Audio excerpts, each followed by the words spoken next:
Bienvenue dans Nutri-Sophro, le podcast où on parle de perte de poids saine et durable, de ton corps, de ton assiette et finalement de tout ce qui te permet de te sentir bien au quotidien. Ici, on brise le mythe des régimes, on parle émotion et équilibre et on explore comment retrouver la sérénité et la santé. Sans régime, sans stress, sans culpabilité ni frustration, c'est promis. Je m'appelle Alexandra et je suis conseillère en nutrition certifiée, sophrologue et naturopathe. Si tu es intéressé par tous ces sujets et que tu veux apaiser ta relation avec ton corps et la nourriture, tu es au bon endroit. Bonne écoute! Bonjour et bienvenue dans cet épisode 6 de Nutri-Sophro. Aujourd'hui, on va mettre le focus sur le mouvement et dégommer pas mal d'idées reçues. Ici, pas question d'injonction sportive ou de performance à atteindre. On va voir pourquoi bouger est indispensable pour toi, comment intégrer du mouvement dans ton quotidien, sans en faire une corvée, en essayant d'y prendre un maximum de plaisir, parce que c'est important pour la poursuite de l'activité. Si tu penses que tu dois obligatoirement faire 10 000 pas par jour ou plusieurs heures de sport par semaine, si au contraire tu es trop fatigué ou que tu te trouves trop grosse pour faire du sport, reste bien avec moi, cet épisode va t'aider. C'est parti pour l'épisode du jour. Comme tu le sais peut-être déjà, je base mon approche sur 4 piliers qui sont l'alimentation santé, la régulation du système nerveux, le sommeil et le mouvement. Tous ces piliers sont indissociables les uns des autres et aucun n'est plus important ou à mettre en priorité. La plupart des personnes qui viennent me consulter dans une démarche de perte de poids arrivent avec 2 idées en tête. Premièrement, l'alimentation. Elles estiment qu'elles ont des problèmes d'alimentation, etc. Vrai ou pas, on en a déjà débattu et on en débattra encore sur ce podcast. Et deuxième point essentiel, le sport. On leur a dit que si elles voulaient perdre du poids, il fallait faire du sport et elles arrivent quand elles me consultent avec cette idée-là.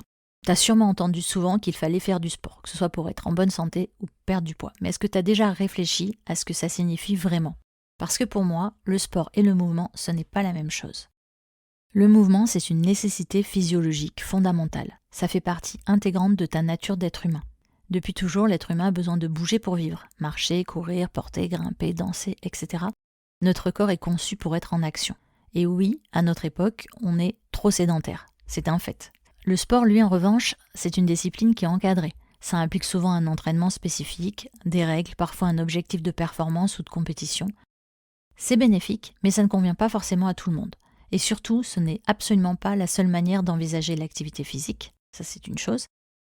Et comme je te disais tout à l'heure, sport et mouvement, c'est pas la même chose. Je vais te l'expliquer aussi. Si tu as un métier qu'on considère comme très physique, par exemple, t'es jardinier, t'es maçon, tu fais le ménage, tu marches, tu portes, etc. Ça, c'est du mouvement, c'est pas du sport. Mais pour moi, c'est pas non plus un mouvement qui est forcément considéré comme sain pour ton corps. Parce qu'en fait, tu peux être en mouvement, certes, mais être en mouvement si tu es tendu, crispé, pressé, etc. Il n'y a aucune notion de plaisir là-dedans. Et du coup, c'est pas optimum pour ton corps. Alors oui, normalement, si tu as un métier qu'on dit physique, c'est forcément plus bénéfique qu'un métier qui est extrêmement sédentaire, je suis d'accord, mais tu verras que ça suffit pas. Moi, j'ai des personnes qui ont des métiers physiques, je pense surtout aux infirmières, qui sont beaucoup debout, qui bougent beaucoup, qui se dépêchent beaucoup, qui sont, si elles sont infirmières libérales, beaucoup dans la voiture aussi, et qui sont, si elles sont à l'hôpital, que ce soit infirmières, aides-soignantes, etc., je mets tout le monde dans le même sac à ce niveau-là, parce que c'est des métiers qui sont quand même assez pénibles physiquement. Mais comme elles sont toujours dans un mouvement qui est stressé, stressant, fatigant, c'est pas forcément bénéfique pour leur corps.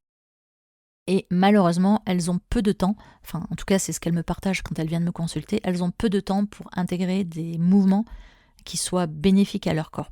Mais tout ça, je vais t'expliquer un petit peu comment on va pouvoir améliorer les choses. Donc, si tu travailles toute la journée assise derrière un écran, écoute ce qui va suivre. Si tu as un métier extrêmement physique, extrêmement pénible, mais très routinier, où tu fais toujours les mêmes mouvements, que ce soit un travail à l'usine, je pense surtout aux gens qui mettent en rayon dans les supermarchés, etc., et un métier où tu as du stress, comme les infirmières, les aides-soignantes, les médecins, etc., il va falloir que tu réussisses à intégrer du mouvement, mais du mouvement santé. C'est un peu comme l'alimentation et l'alimentation santé. Donc oui, bouger, ça doit faire partie de ton quotidien. Il faut le faire sans que ce soit une corvée et sans contrainte, parce que sinon tu ne vas pas pouvoir le faire. Il va falloir que tu arrives à trouver un équilibre entre le plaisir et la régularité. Bouger, ça doit redevenir une habitude naturelle. Donc on l'a dit, l'objectif c'est pas de faire des heures de sport par semaine, surtout un sport qui te correspond pas. mais d'inclure du mouvement naturel dans ta vie. Donc par exemple, effectivement, ce qu'on te dit souvent dans les magazines santé, etc., prendre les escaliers, marcher plutôt que de prendre la voiture sur les petits trajets, faire quelques étirements quand tu es au travail, etc. Ça, ok, évidemment que c'est bénéfique. Si tu le fais, c'est toujours mieux que rien. Le secret, c'est d'y aller progressivement. Si tu es complètement sédentaire, c'est pas la peine de t'inscrire dans une salle de sport et d'y aller 4-5 fois par semaine. Je vois le cas très très très souvent, beaucoup plus qu'on pourrait le croire. Évidemment, là, avec les résolutions du 1er janvier, ça fait rire tout le monde quand je poste. Enfin, mon réel, il tourne toujours, celui qui expliquait que, non, t'es inscrit à la salle de sport, mais en fait, on est déjà mi-février et t'y es jamais allé. Mais il y a aussi des gens qui vont, qui s'inscrivent à la salle de sport, soit parce que c'est le 1er janvier, soit parce qu'ils se sont lancés un challenge de perte de poids, et qui passent de totalement sédentaire, 0 activité physique, à une inscription en salle de sport et 5 séances par semaine. C'est néfaste pour ton corps. Tu ne peux pas passer de 0 à 5 séances par semaine. Si tu le fais, tu risques de te blesser. Dans le meilleur des cas, tu ne seras pas blessé, mais tu seras dégoûté, ce qui n'est pas génial non plus, et tu abandonneras. C'est pas le but, d'accord ? Donc il faut que tu trouves, on en a déjà parlé plusieurs fois, mais il faut que tu essayes de trouver une activité physique qui te correspond. Parce qu'en fait, si elle te correspond, si elle correspond à ton emploi du temps, à tes contraintes, à tes horaires, si tu es maman, si t'es pas maman, si tu travailles, par exemple, tu pars de chez toi à 7h le matin, pour aller bosser, tu rentres à 7h le soir, et entre les deux, t'as pas le temps de faire de mouvements, de sport ou quoi que ce soit, évidemment que tu vas pas te dire, il faut que je me rajoute 4 séances par semaine. Et 4 séances d'1 heure avec le déplacement, la salle, le machin, c'est impossible, tu pourras pas le faire. Alors que si tu arrives à te créer une petite routine où, par exemple, justement, vu que tu as très peu de temps, tu vas avoir par exemple que 10 minutes d'étirement ou de mouvement à faire chaque jour, ou même un jour sur 2, pas grave, ce sera forcément bénéfique pour ton corps. Ok ? L'idée, c'est de ne pas se comparer aux autres. Tu pars de là où tu en es, tu fais un état des lieux concret et réel de là où tu en es, et on voit comment tu peux améliorer les choses. Pour que tu trouves une motivation pour cette mise en mouvement, je vais t'expliquer les bienfaits physiologiques du mouvement, à quoi ça correspond dans ton corps, etc. Ce qu'il faut que tu saches, c'est que le mouvement, mettre en mouvement ton corps, c'est l'extérieur et aussi l'intérieur. Ton corps en lui-même, il est fait de mouvements permanents. Tu as de la circulation sanguine, les battements de ton cœur, la respiration, etc. Tout ça, c'est des mouvements, ok ? Les mouvements internes de ton corps, c'est une chose, mais quand tu mets ton corps en mouvement volontairement, par la pratique sportive, par la marche, etc., tu améliores tous les mouvements internes de circulation de ton corps. Donc ça améliore la circulation sanguine, la circulation lymphatique, ça stimule le flux sanguin, ça favorise une meilleure oxygénation de ton corps, un transport plus efficace des nutriments et des hormones, ça va aider ton foie, tes reins, tes intestins pour mieux éliminer les toxines. Si tu n'as pas d'activité, tes organes fonctionnent au ralenti. Les déchets s'accumulent dans ton corps, ça peut entraîner des déséquilibres et des maladies. Okay ? Tout ça, évidemment, ça va aussi avec la démarche de perte de poids. C'est pour ça que souvent, tu entendais qu'il faut faire du sport pour perdre de poids. En fait, le sport n'est pas nécessaire, c'est le mouvement qui est nécessaire. Okay ? Si tu respires profondément pendant que tu bouges et que tu bouges ton corps, ça oxygène encore mieux. Et ça a aussi un effet sur la réduction de l'acidité. La respiration, j'en parle très très vite fait aujourd'hui, mais je t'en parlerai quand je discuterai avec toi de la régulation du système hormonal et de la régulation de ton corps. Parce que vraiment, c'est un outil hyper puissant et ça te permettra d'améliorer beaucoup de choses, notamment la réduction de l'acidité dans ton corps. Parce qu'en fait, l'acidité, elle peut être amenée par une mauvaise alimentation, mais aussi par un sport trop intense. Notamment quelqu'un qui va redémarrer un sport intense de zéro, forcément, il va acidifier son corps, produire des hormones de stress, etc. Et c'est pas ce qu'on veut. Nous, ce qu'on veut, c'est que le corps se remette en mouvement petit à petit pour que tout ce qui fonctionne à l'intérieur de ton corps se remette en route. Ça, c'est mon côté naturo qui parle. Ce que je voulais te dire avec ça, c'est que respirer profondément, ça va t'aider à tous les niveaux et respirer pendant l'activité physique, c'est essentiel. En augmentant ta capacité respiratoire, tu vas favoriser une meilleure absorption de l'oxygène, optimiser le fonctionnement de tes cellules et réduire les inflammations. Okay ? Si tu fais de l'exercice physique régulier, ça améliorera ta fonction cardiaque et ça peut t'aider à réduire les risques de maladies cardiovasculaires. Quand tu sollicites ton cœur, tu régules la tension artérielle et tu améliores la circulation sanguine. Donc, avec tout ça, tu vas avoir une amélioration de tes marqueurs et donc une amélioration de ta santé. C'est pour ça qu'on dit qu'il faut faire du sport. Avec l'activité physique, tu vas permettre aussi de prévenir des maladies et des pathologies comme le diabète, parce que ça va t'aider à réguler ta glycémie et augmenter ta capacité à gérer et à traiter l'insuline. Ça améliore aussi dans les cas d'hypertension et ça aide à maintenir une pression sanguine faible. Ça aide aussi pour l'arthrose, ça renforce les articulations parce que ça aide à la lubrification des articulations. Ça aide aussi en cas de troubles digestifs parce que ça stimule le transit. Si ton corps il est en mouvement, il va fonctionner mieux, de la respiration, de l'assimilation jusqu'à l'évacuation des déchets. Avec le mouvement, tu aides aussi à maintenir une bonne densité osseuse qui va t'aider à prévenir l'ostéoporose. La plupart des personnes qui m'écoutent sont des femmes et on sait que les femmes sont touchées par l'ostéoporose encore plus que les hommes, surtout si tu as été maman et que tu as porté des enfants. Tu leur as donné une partie de ton capital osseux. Pour améliorer les choses, il faut augmenter la qualité de tes os. Et le premier truc qui vient en tête dans la tête des gens, c'est manger du calcium. Surtout les produits laitiers, c'est pas la meilleure solution pour améliorer l'état de tes os. Le calcium, tu peux le trouver dans des légumes verts, etc. Et surtout pour assimiler le calcium, il faut avoir de la vitamine D et de la vitamine C. Ces deux vitamines qui sont utiles à plein d'autres choses, mais qui vont t'aider aussi à assimiler ton calcium. Et si en plus tu fais du sport, si possible en plein air, tu vas améliorer la totalité de la chaîne qui va t'aider à assimiler correctement le calcium et donc à maintenir la bonne densité osseuse. L'activité physique, ça a également un rôle sur le système immunitaire. Quand tu stimules la circulation dans tout ton corps et dans toutes tes cellules, tu les aides à lutter contre les infections et comme je te le disais tout à l'heure, à réduire l'inflammation chronique. L'inflammation, ça joue aussi sur la qualité de ton système immunitaire. Évidemment, quand tu fais du sport, quand tu fais du mouvement, tu vas brûler quelques calories, ok ?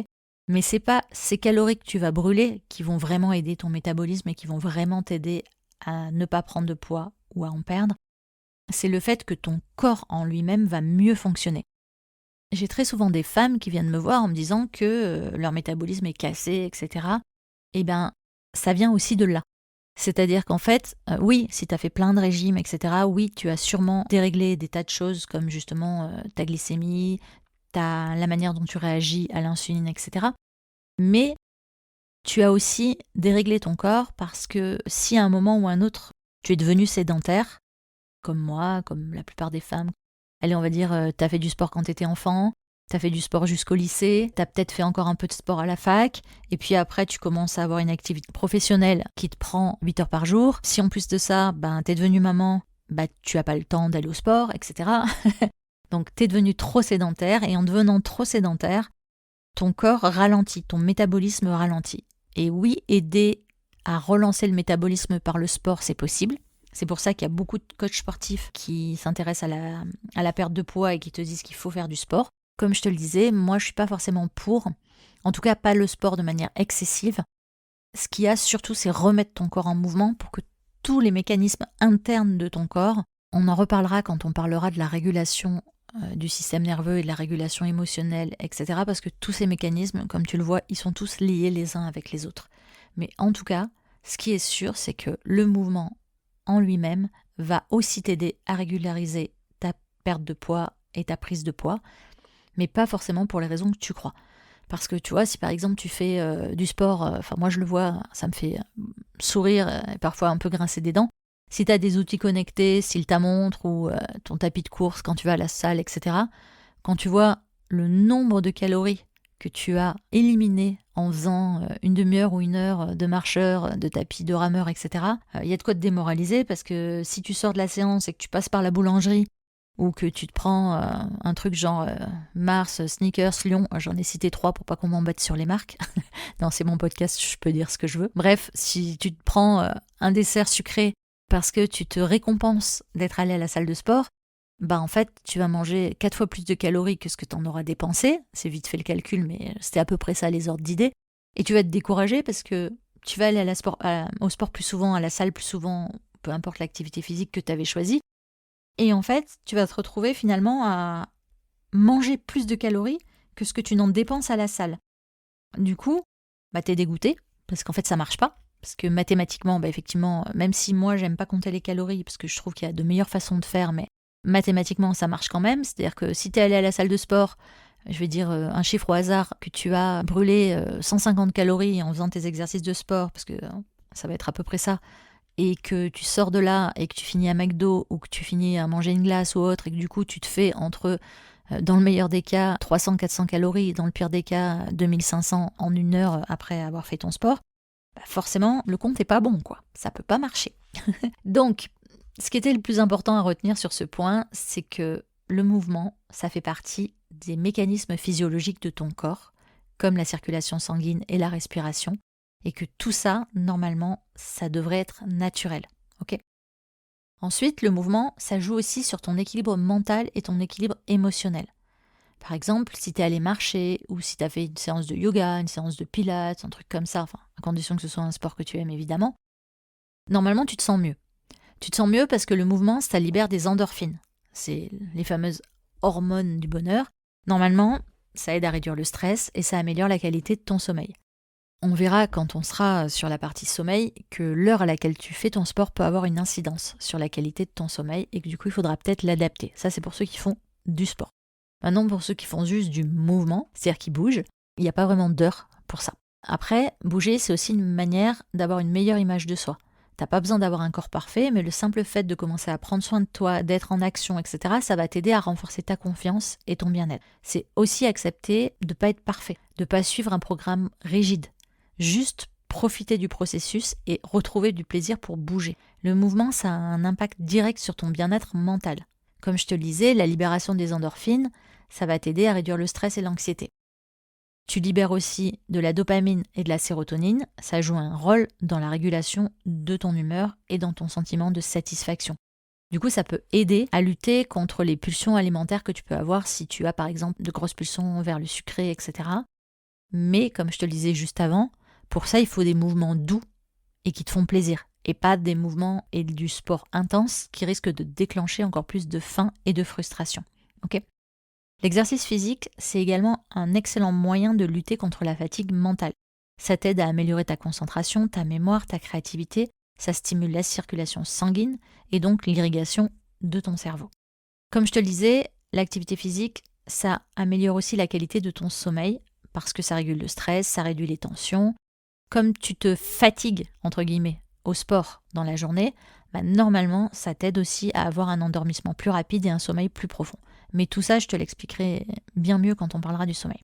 L'activité physique, ça te permet aussi de mieux gérer tes émotions parce que tu vas canaliser ton énergie et ton énergie, si elle est négative, dans un sport qui, là, pour le coup, peut être un petit peu plus violent. Alors, c'est pas le mot que je cherche, on va dire intense. Et ça pourra t'aider aussi au quotidien à évacuer un trop-plein, etc. Quand tu bouges, quand tu te mets en mouvement, tu renforces aussi la connexion avec ton corps. On en avait parlé dans un épisode précédent. Notre époque nous déconnecte de notre corps. Et si tu as fait plein de régimes, etc., tu t'es aussi déconnecté de ton corps. Donc en bougeant, tu le remets en mouvement et tu aides ton corps et tu aides la connexion cerveau-corps. Tu vas améliorer donc tes ressentis, ton image corporelle, etc. Si tu intègres du mouvement dans ton quotidien, tu peux aussi en profiter pour créer une opportunité de créer du lien social. Tu vas marcher avec des amis, tu peux trouver un cours collectif qui te plaît, pratiquer une activité en plein air, tu vas peut-être pouvoir rencontrer des gens. Comme je te le disais, l'idée c'est de réussir à intégrer le mouvement dans ton quotidien. Comme tout le monde, tu as forcément entendu parler de la règle des 10 000 pas par jour. La règle des 10 000 pas par jour, maintenant ça commence à être dit, vu et revu un peu sur les réseaux en ce moment, mais c'est quelque chose qui a été inventé par un gars qui voulait vendre des podomètres. Donc en gros, tu avais besoin du podomètre pour mesurer tes 10 000 pas par jour, donc il fallait que tu fasses 10 000 pas par jour pour lui acheter son gadget. Ça ne veut pas dire que c'est nul, mais 10 000, c'est un chiffre arbitraire, ok ? Ce qui compte, c'est plutôt la régularité. Il vaut mieux marcher 10 minutes par jour que marcher 1 heure le samedi. C'est bête, mais c'est comme ça. Donc l'idée, c'est de rajouter du mouvement dans ta journée. Comme je te le disais, si tu prends les transports en commun, tu t'arrêtes un petit peu plus tôt, tu marches, tu vas chercher ton pain à pied, tu fais des étirements. Il y en a qui commencent à mettre des tapis avec des bureaux assis debout et qui ont des tapis pour marcher, etc. Tout ça, c'est des petits gestes qui vont compter. Mais ce sera pas suffisant. L'idée, c'est de trouver une activité vraiment qui te plaise. Que ce soit la marche, la danse, le vélo, la natation, le yoga, on s'en fiche. En fait, l'idée, c'est que ça te fasse plaisir et que tu puisses le faire de manière régulière. Commence par 1 fois par semaine si tu ne peux pas faire plus, puis 2 fois, puis 3 fois, puis 4 fois. N'essaye pas de passer à 5 fois par semaine, c'est pas possible. À chaque fois que tu peux, tu privilégieras des mouvements en extérieur. Parce que tu vas mieux t'oxygéner, parce que tu vas bénéficier de la lumière naturelle, du contact avec la nature. Alors évidemment, je suis désolée si tu m'écoutes d'une très très grande ville, style Paris ou autre, et que forcément, t'oxygéner, c'est pas génial. Mais bon, il paraît que dans Paris, il y a des super parcs quand même et des endroits où tu as un peu moins de pollution. Donc fonce si tu peux y aller. Il faut que tu crées des nouvelles habitudes autour de ça. Parce que si tu te dis, à partir de la semaine prochaine, je vais aller à la salle 3 fois par semaine, on va vraiment croire que j'ai un problème avec les salles de sport, mais non, j'ai pas de problème avec les salles de sport. Le problème que j'ai, c'est la complexité. C'est-à-dire que si toi, par exemple, aller à la salle, ça te plaît, et que ça t'aide parce que tu te sens obligé d'y aller pour rentabiliser ton abonnement et tout ça, comme je dis souvent, fonce, vas-y. Moi, là où j'habite, la salle de sport, elle est la salle où je vais, elle est à 38 minutes de voiture. Donc 38 minutes de voiture, ça veut dire que si je veux faire une séance de sport collectif, en fait, sans mentir, ça va me bouffer la demi-journée de travail. Parce que va falloir que je me prépare à y aller, ça va me prendre un quart d'heure, je vais me faire 38 minutes de voiture, on arrive déjà presque à 1 heure, je vais faire 1 heure de sport, et retour, plus la douche, que je la prenne à la salle ou que je la prenne chez moi, rebelote, j'aurais perdu à peu près 1 heure. J'en suis déjà à 3 heures. Et après quasiment 2 heures de bagnole et 1 heure de sport, on va pas se mentir, j'aurais pas trop envie de me mettre à bosser. Pour moi, j'arrive pas à aller à la salle le matin. Par contre, j'arrive à aller marcher 20 minutes dehors dans mon jardin et dans les bois qui sont à côté de chez moi, ou promener mon chien. Et il faut que tu prévois ça dans ton emploi du temps. Parce que si tu le prévois pas à l'avance, les séances de sport, c'est toujours ce qui va sauter en premier. Justement parce que si t'en ressens pas les bienfaits tout de suite, tu pourras pas le maintenir dans la durée. C'est pour ça qu'il vaut mieux commencer par des petites activités que tu peux intégrer facilement. Si tu arrives par exemple à faire des activités que tu peux faire de chez toi, danser dans ton salon avec des playlists, faire des activités, maintenant on trouve de tout sur internet, que ce soit du yoga, du pilates, peu importe. Toutes ces activités-là, tu vas pouvoir les trouver en ligne, que ce soit de manière gratuite pour démarrer ou payante avec des abonnements, mais tu peux le faire de manière assez facile. Et si tu as besoin, par exemple, de faire plein de tests pour savoir ce qui te plaît, c'est ok aussi. Par exemple, tu peux dire que tu peux caler, je dis n'importe quoi, au hasard, allez hop, on va dire le mardi après-midi, par exemple, pendant 5, 6, 7, 8 semaines, on s'en fiche, tu vas aller tester des trucs. Une fois, tu vas aller à la piscine, une fois, tu vas aller marcher, une fois, tu vas aller faire du vélo, une fois, tu vas aller avec une copine qui veut te faire visiter et essayer sa salle de sport. Dans toutes les salles de sport de ta ville, tu vas pouvoir trouver la possibilité de faire des séances gratuites, 1 ou 2 séances la plupart du temps pour toutes les salles de sport. Donc c'est même pas un problème de budget non plus, parce qu'à la limite, si tu n'as pas les moyens, tu es dans une grande ville, c'est sûr que moi ce sera compliqué, là où je suis, la ville la plus proche, il y a 3 salles différentes, donc si c'est juste pour essayer gratuitement la salle de sport, je vais pouvoir faire 3 séances. Mais j'aurais quand même fait 3 séances. Donc je te dis pas d'aller essayer gratuitement toutes les salles de sport de ta ville, je te dis juste, l'idée c'est de faire des tests pour te permettre de trouver ce qui te plaît. Et pour ça, t'as pas besoin de dépenser énormément, t'as pas besoin de matériel coûteux, t'as pas besoin de... Tu vois, tu vas, pour citer que, tu vas à Decathlon, tu te prends une tenue dans laquelle t'es confortable et une paire de baskets premier prix, il y a des trucs à moins de 30 € et tu peux aller tester à peu près tous les sports avec cette tenue-là. Pareil pour le maillot de bain, pareil, bref, voilà. T'as pas besoin de moi pour aller t'acheter les fringues, mais l'idée c'est que t'as pas besoin de dépenser énormément et de te cacher derrière cette excuse, entre guillemets, pour dire que tu peux pas faire de sport. Parce que comme je le disais, tu mets un truc que tu as déjà, une paire de baskets que tu as déjà, tu sors, tu vas dehors, tu marches, c'est la meilleure activité physique à tous les niveaux. Et avec cette activité-là, t'as rien dépensé. Au niveau des idées reçues que je voulais débunker aussi dans cet épisode, il y avait l'histoire donc des 10 000 pas par jour. Si tu fais des recherches vite fait sur Internet, tu vas trouver grosso modo que à partir de 2000, 2500 pas par jour, je crois que c'est entre 2000 et 5000, c'est l'idéal. À partir de 8500 pas, on voit plus trop la différence en fait. Que tu fasses 8000, 9000 ou 10 000, on voit plus trop la différence. Mais tout ça, ça représente quand même beaucoup. C'est-à-dire que si tu marches à 4 km/h, l'histoire des 10 000 pas, ça fait à peu près 7 km et demi. Donc grosso modo, si tu veux faire tes 10 000 pas par jour et que tu marches pas très vite, ça va te prendre entre 1h30 et 2 heures. Il n'y a pas beaucoup de gens qui ont 7 jours par semaine en plus de leurs 8 heures de travail et X heures de maman, conjoint, etc., qui ont 2 heures à consacrer tous les jours juste pour aller marcher.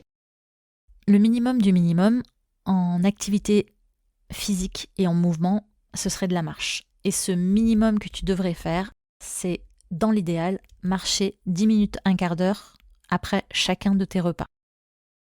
Alors oui, ça prend du temps, oui, c'est pas toujours facile, ok, mais ça, ce serait l'idéal absolu, on va dire. Ce serait qu'à chaque fois que tu manges, tu prévois un petit temps de 10 minutes, un quart d'heure pour aller marcher juste après avoir mangé. Là, c'est le côté naturo, encore une fois, qui se réveille chez moi parce que voilà, ça permet en fait d'aider à la digestion. Et quand je parle de marche, là, dans ce cas-là, je parle d'une marche tranquille. Je parle pas d'une marche active, plus physique, qui va te demander de transpirer, etc. Parce que ça, faut pas le faire juste après avoir mangé quand t'as l'estomac plein, c'est pas génial. Ok ?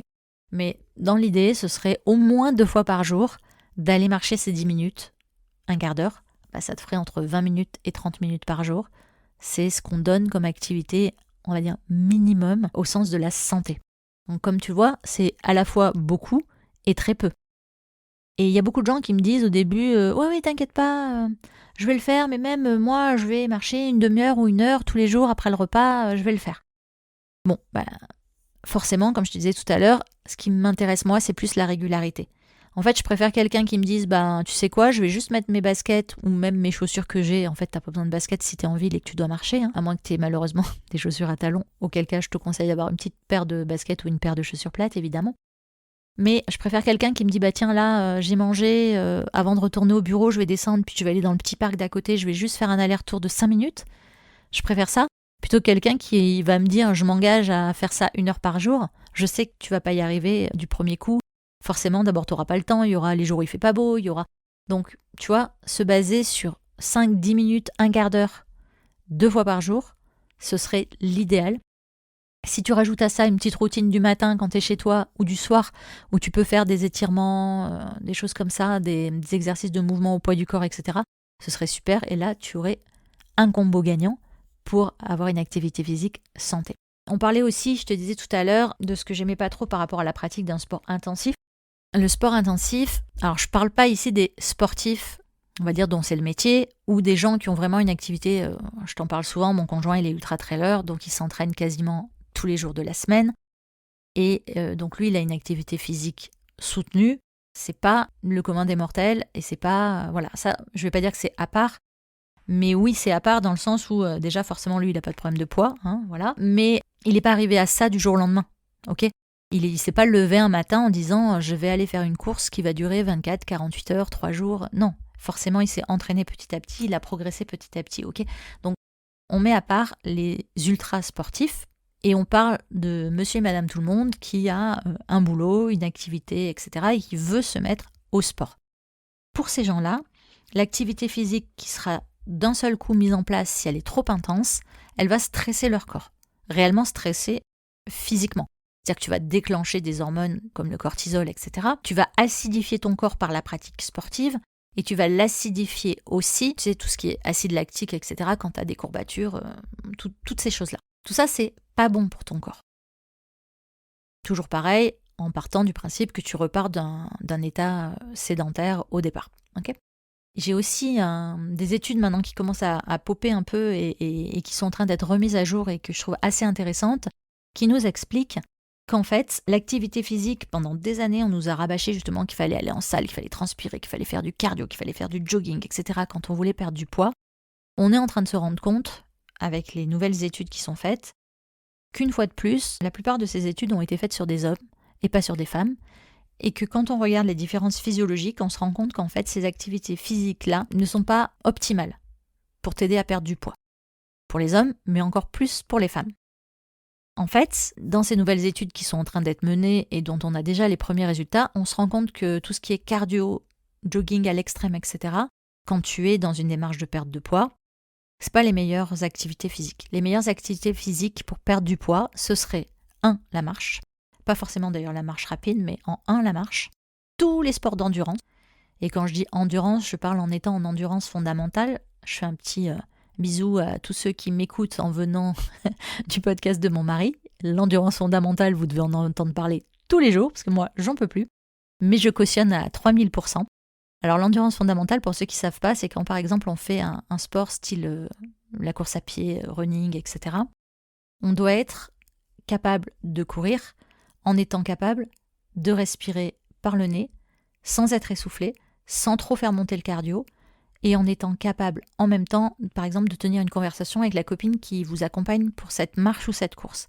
Si vous êtes déjà au bout de votre vie, limite en apnée, parce que vous n'arrivez plus à respirer, que vous êtes obligé de respirer par la bouche, que ça va plus, là on n'est plus dans l'endurance fondamentale, et donc on est dans une activité physique qui va légèrement ou beaucoup stresser votre corps, en fonction de là où vous êtes et du niveau où vous en êtes.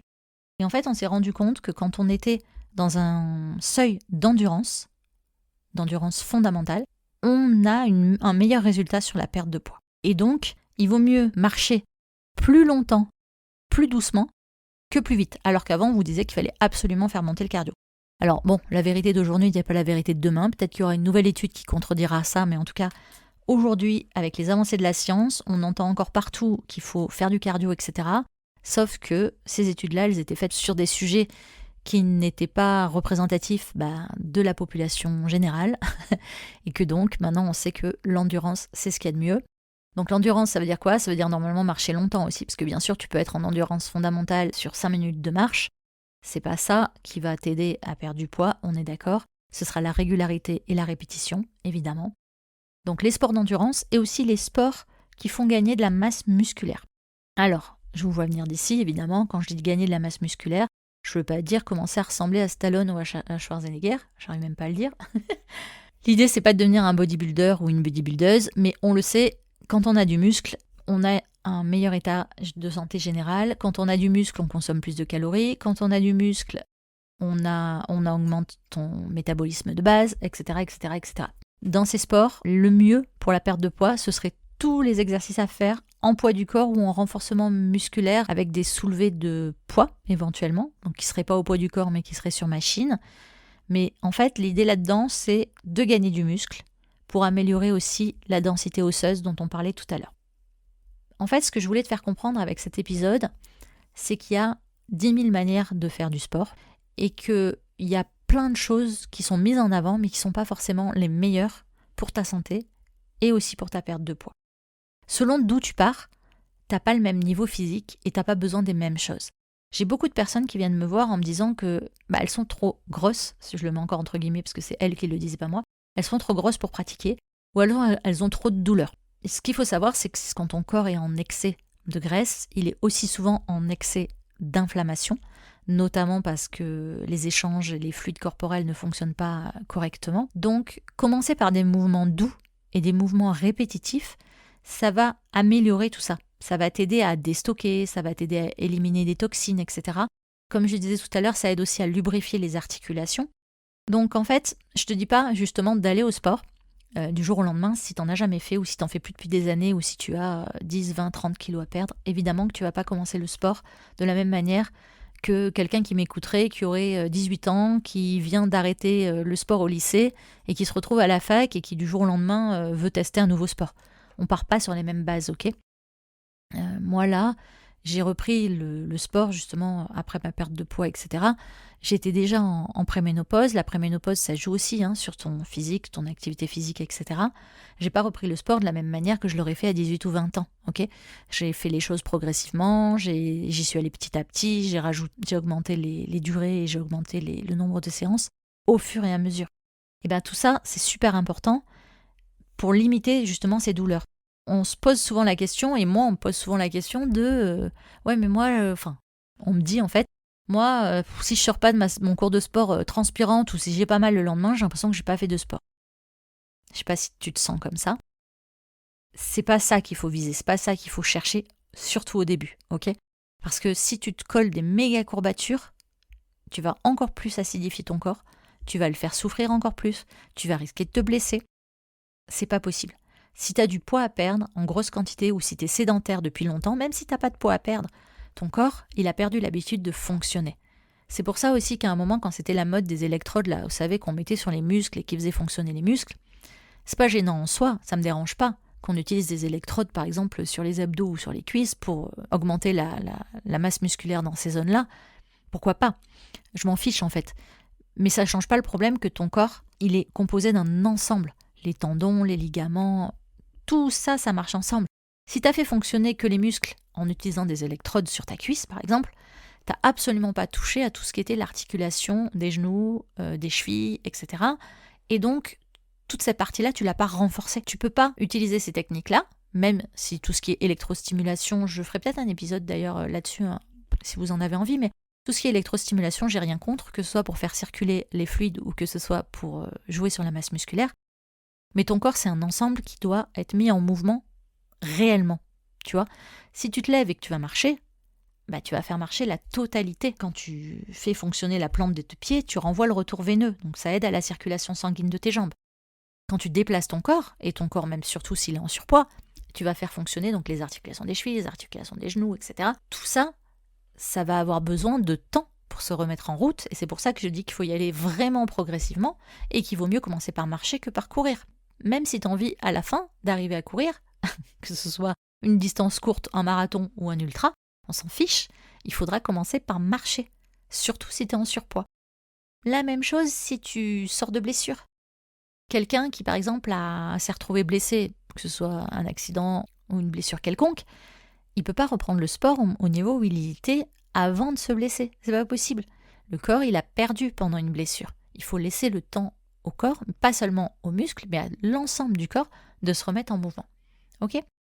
Donc, dans cet épisode, ce que je voulais te dire, c'est que le mouvement, c'est pas juste une question de forme physique. C'est vraiment un outil de prévention et un outil de bien-être.